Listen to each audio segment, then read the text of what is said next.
महल के अंदर उस खूनी खेल का आरंभ हो चुका था।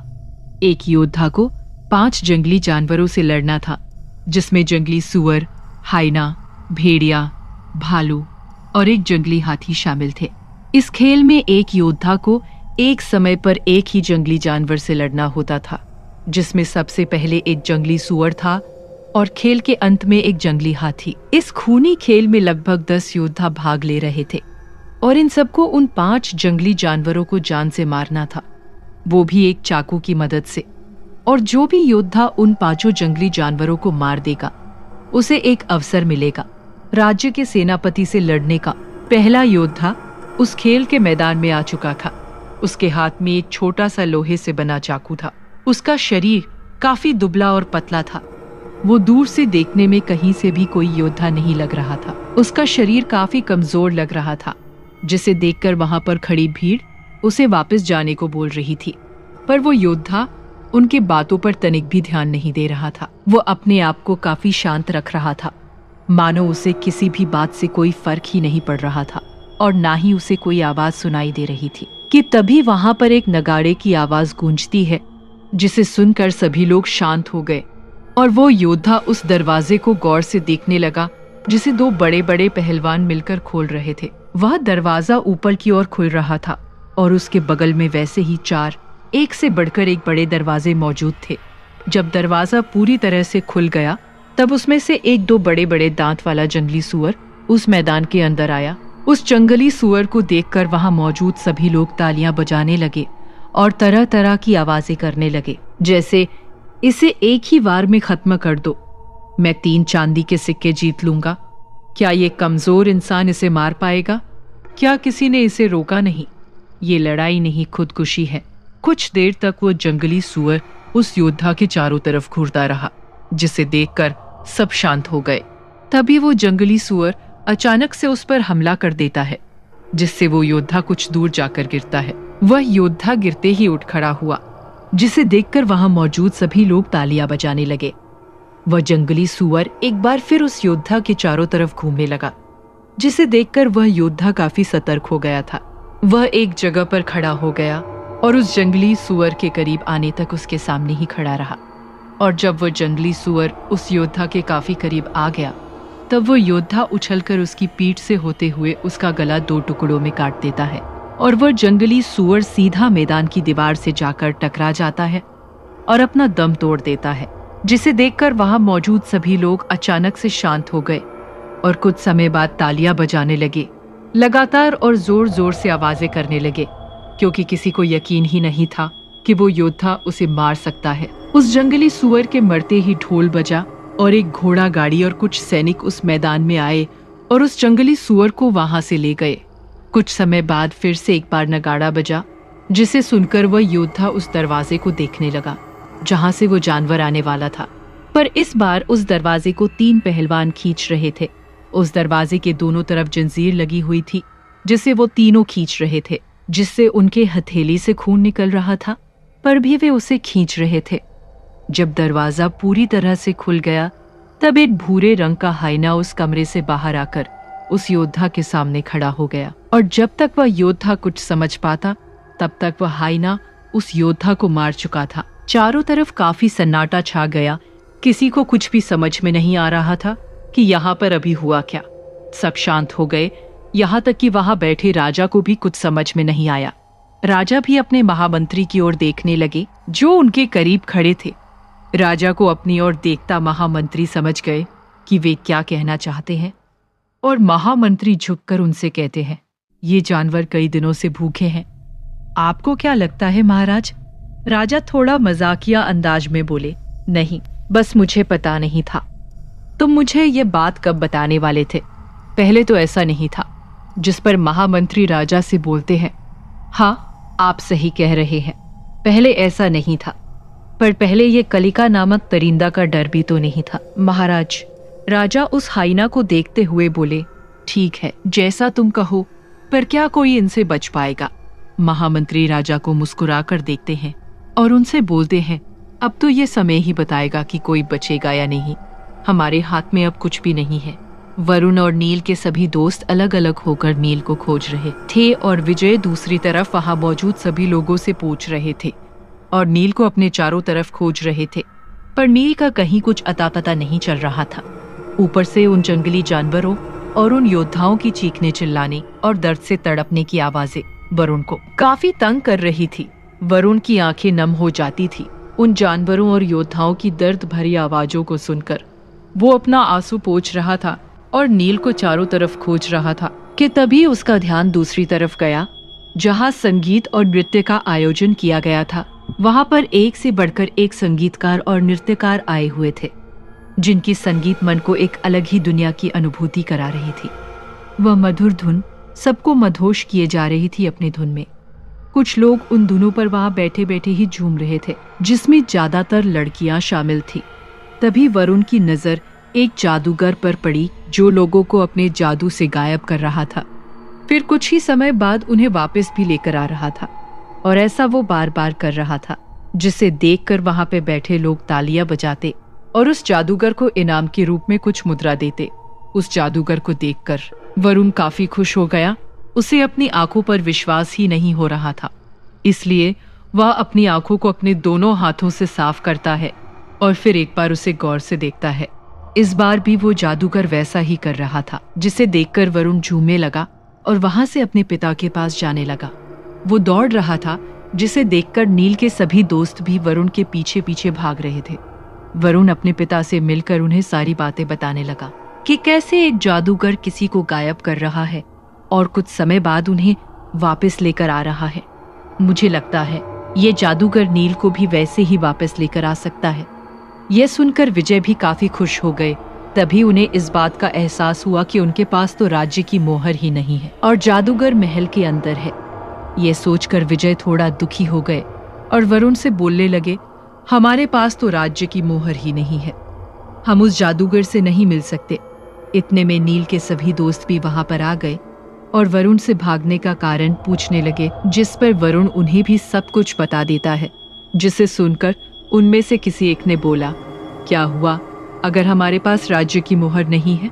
हमें उन सैनिकों से छुपकर महल के अंदर जाना होगा। फिर एक ने बोला, क्यों ना हम इस महल की दीवारों को कूदकर पार कर ले?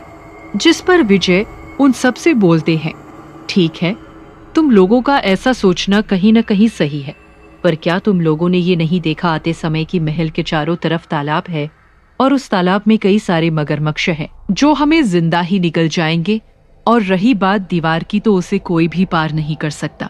यहाँ तक कि इस राज्य का कोई भी मंत्री बिना मोहर के महल के अंदर प्रवेश नहीं कर सकता, जब तक कि इस राज्य का जादूगर उसे महल के अंदर आने की अनुमति ना दे दे। समझे आप लोग? महल में जाने का सिर्फ एक ही रास्ता है। जिस पर नील का एक दोस्त जोर से बोल पड़ा, कौन सा रास्ता है वो? हमें बताइए, हम वहां से जाएंगे। विजय यह सुनकर उनसे बोले, वह रास्ता है महल का मुख्य द्वार। मुख्य द्वार सुनकर सभी उदास हो गए, जिसे देखकर विजय उन सब से महल के चारों तरफ नील को खोजने के लिए बोलते हैं। पर वरुण ये मानने को तैयार नहीं था और ना ही नील के दोस्त ये मानने को तैयार थे। वे महल के अंदर जाने की जिद करने लगे। बच्चों की जिद देखकर वरुण के पिता विजय मुख्य द्वार पर जाने के लिए तैयार हो गए। वे उन सब से बोलते हैं, तुम सभी लोग यहीं पर रुको, मैं उन सैनिकों से बात करके आता हूँ। इतना बोलकर वे मुख्य द्वार के सामने जाकर खड़े हो गए और वहां मौजूद सैनिकों से बोलते हैं, मुझे महामंत्री से मिलना है, कृपया मुझे महल के अंदर जाने दीजिए। मुख्य द्वार पर मौजूद सैनिक उनसे अपना दाहिना हाथ आगे करने को बोलता है, जिसे सुनकर विजय उस सैनिक से बोलते हैं, मेरे पास राज्य की मोहर नहीं है, पर मुझे महामंत्री से अभी मिलना है, एक महत्वपूर्ण काम के लिए। ये सुनकर वहां पर मौजूद सैनिक एक दूसरे सैनिक के पास जाता है और उससे कुछ बात करता है।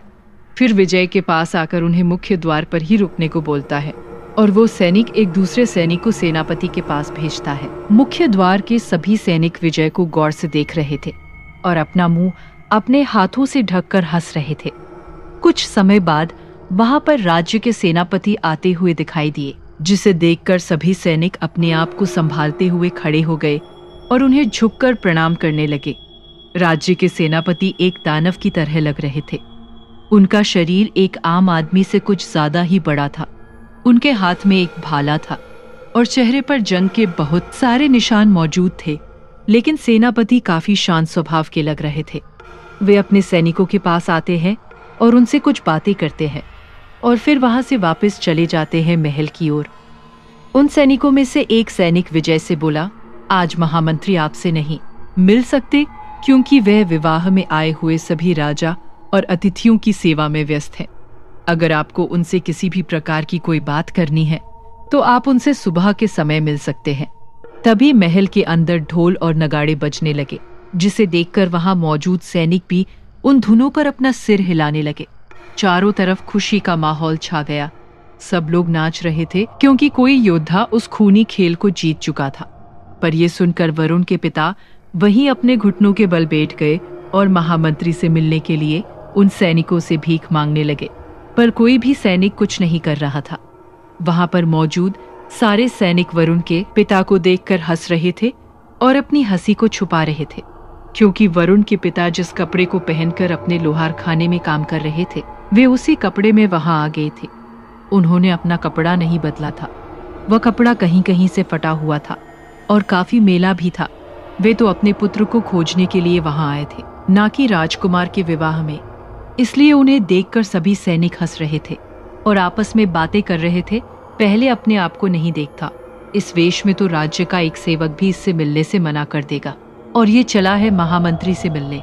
वहीं दूसरी तरफ वरुण की माँ माया और नित्या जंगल में काफी अंदर तक नील को खोजते खोजते पहुंच गई थी, जिसके कारण उन्हें अब कुछ भी साफ साफ नहीं दिख रहा था। वहीं अंधेरा भी अब काफी निकट था, पर नील का कहीं कुछ पता नहीं चल रहा था। ऊपर से वे जंगली जानवर भी उनके काफी करीब पहुंच गए थे। माया अभी भी नील को खोजना चाहती थी, पर उन्हें अब कुछ भी साफ साफ नहीं दिख रहा था। तभी कुछ रोशनी उन्हें अपनी तरफ आते हुए दिखाई दी, जिसे देखकर नित्या और माया उस रोशनी की ओर जाने लगी। कुछ दूर जाने के बाद उन्होंने देखा तो पाया कि कुछ लोग मशाल लेकर उनकी तरफ आ रहे थे। ये देखकर माया और नित्या ने राहत की सांस ली, क्योंकि उन दोनों को इस घोर अंधेरे में खो जाने का डर कहीं न कहीं सता रहा था। ऊपर से जंगली जानवर अंधेरे में किधर से और कब सामने आ जाएं, कुछ कहा नहीं जा सकता था। माया उन्हें देखकर काफी खुश हो गई, क्योंकि वे अब कुछ और समय तक नील को खोज सकती थी। उस रोशनी के सहारे जो लोग नगर के बाहर रुककर वहां से भाग गए थे नगर की ओर, वो लोग और कोई नहीं, उसी बच्चे के परिवार वाले थे जिसका बच्चा उस कुएं के पास से गायब हुआ था। उन्हें यह बात पहले से पता थी कि ये जंगल कितना घना और डरावना है, जिसके कारण दिन में भी इधर अंधेरा रहता है। इसलिए वे लोग अपने साथ मशाल लेकर आना सही समझे। एक हाथ में मशाल और दूसरे हाथ में हथियार जैसे भाला, लाठी लिए लगभग 10 लोग नील को उस जंगल में खोज रहे थे। उस सुनसान जंगल में जहां पर पास में खड़ा व्यक्ति भी बिना मशाल के न दिखे, और इधर वे जंगली जानवर भी उनके काफी पास पहुंच गए थे। पर मशाल देखकर वे जंगली जानवर उनके पास नहीं आ रहे थे, पर वे वहां से कहीं और जा भी नहीं रहे थे। उधर वरुण के पिता टूट से गए ये सुनकर कि महामंत्री से वे आज नहीं मिल सकते। वे अपने आप को कोस रहे थे कि जब वे उनसे अपने घर पर मिले थे तभी उन्हें सारी बातें बता देनी चाहिए थी। अपने पिता को उदास देख वरुण उनकी ओर भागता हुआ गया और उनके गले लग गया। फिर वह उन मुख्य द्वार पर खड़े सैनिकों से अंदर जाने की जिद करने लगा। ये देखकर एक सैनिक वरुण को उठाकर कुछ दूर फेंक देता है। तब भी वरुण नहीं मानता है और ऐसा कई बार करता है, पर उन सैनिकों पर इसका कोई प्रभाव नहीं पड़ रहा था। तभी वहां पर सेनापति आते हुए दिखाई दिए एक बार फिर। उन्हें देखकर वरुण के पिता वरुण को अपने पास बुला लेते हैं, क्योंकि सेनापति बहुत गुस्से में लग रहे थे। उनके हाथ में उनका वह भाला नहीं था, वह पूरी तरह से खून से लथपथ थे। वह मुख्य द्वार पर आकर खड़े हो गए और बहुत तेज चिल्लाकर बोले, तुम लोग अभी तक यही हो, गए नहीं। तुम लोग अभी अपने घर चले जाओ, नहीं तो मैं तुम दोनों को उन मरे हुए जानवरों के साथ इस तालाब में फेंक दूंगा। इतना बोलकर सेनापति मुख्य द्वार को बंद करने का आदेश देते हैं उन सैनिकों को, क्योंकि अब सूरज आसमान में छिपने लगा था और चारों तरफ अंधेरा फैलने लगा था। इसलिए सेनापति ने यह आदेश उन सैनिकों को दिया था। वे सैनिक सेनापति के आदेश के अनुसार मुख्य द्वार को बंद करने लगे। जब मुख्य द्वार पूरी तरह से बंद होने ही वाला था, तभी एक घुड़सवार सैनिक अपने घोड़े सहित मुख्य द्वार को पार करता हुआ महल के अंदर चला गया। जिसे देखकर मुख्य द्वार के सैनिक मुख्य द्वार को बंद नहीं करते हैं। जैसे ही वह घुड़सवार सैनिक मुख्य द्वार को पार करके महल के अंदर गया, उसे अपने सामने सेनापति खड़े दिखाई दिए, जो खून से पूरी तरह से सने हुए थे।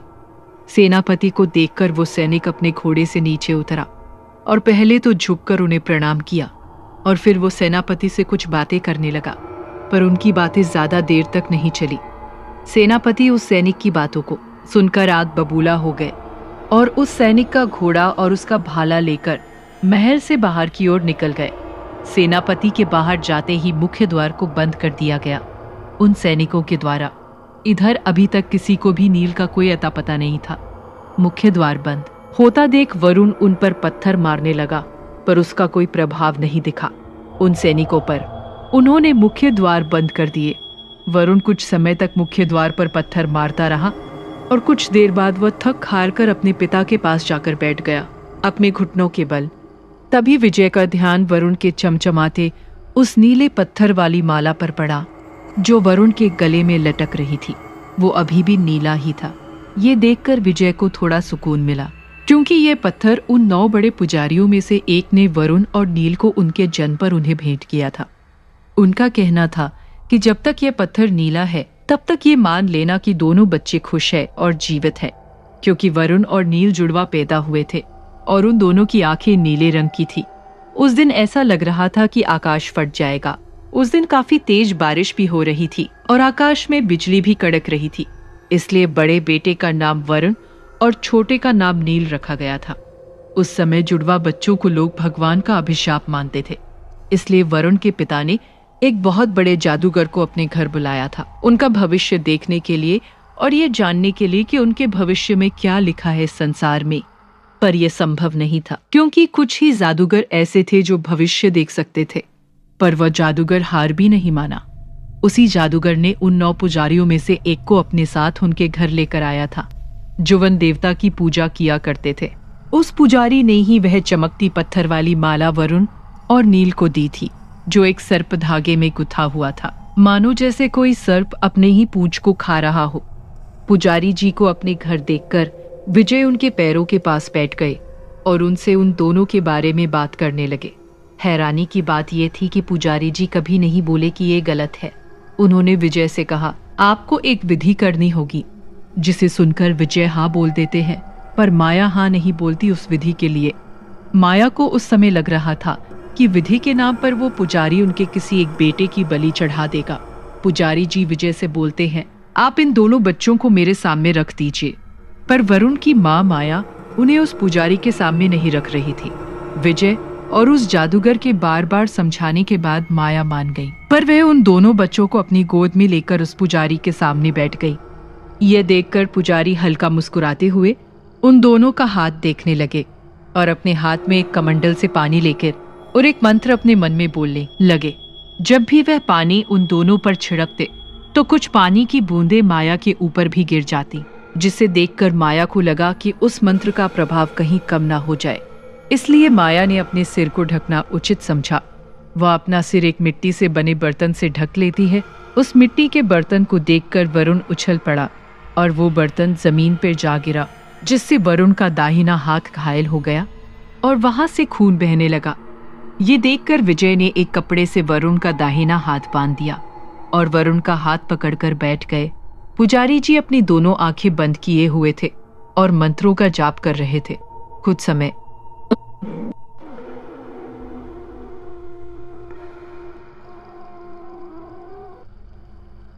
व्रत जबकि बाद विधि संपन्न हो गई। वहां मौजूद सभी लोग अपने अपने घर को चले गए, पर वह पुजारी जी अभी भी वहीं थे और वरुण और नील को निहार रहे थे। पुजारी जी की आंखों से आंसू निकल रहे थे। ये देखकर विजय ने उनसे पूछा, सब कुछ ठीक तो है ना? क्या आपकी आंख में चोट लग गई है? विजय के मुंह से इतना सुनने के बाद वह पुजारी जी वहां से उठे और उनके घर से बाहर निकल गए। यह देखकर वरुण के पिता भी उनकी तरफ भागे और उनसे पूछने लगे, आप नाराज हो गए क्या? जब तक वो ये बात बोल पाते वह पुजारी जी कहीं गायब हो चुके थे।